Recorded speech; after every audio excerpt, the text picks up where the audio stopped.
Paano ba gumawa ng potato chips? Una, hugasan natin ng mabuti ang mga patatas.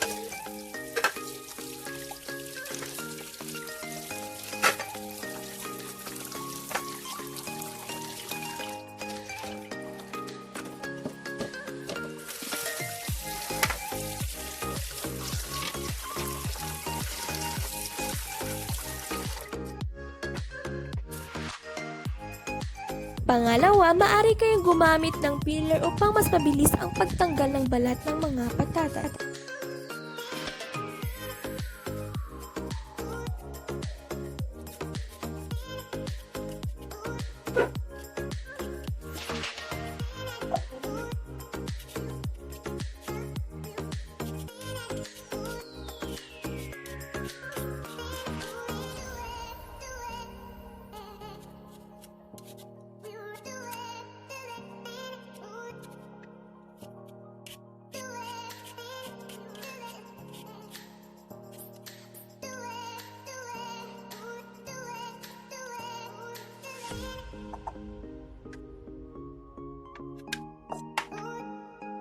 Kasan ulit ang mga patatas ng mabuti.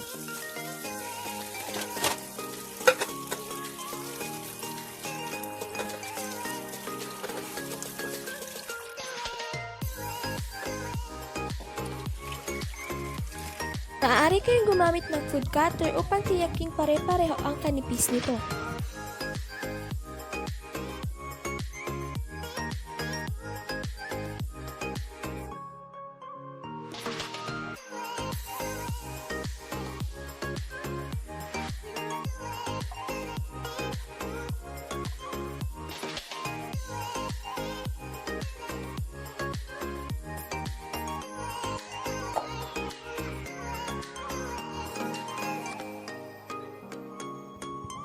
Tanggalin ang excess water bago maglagay ng 1 teaspoon of salt at 2 tablespoon of flour.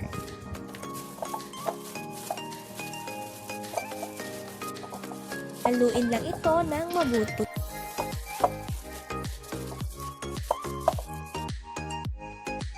Tiyaking mainit ang mantika bago ilagay ang mga patatas.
So, ito na ang ating potato chips. Maaari na itong kainin, as snack, or gawing pang-negosyo.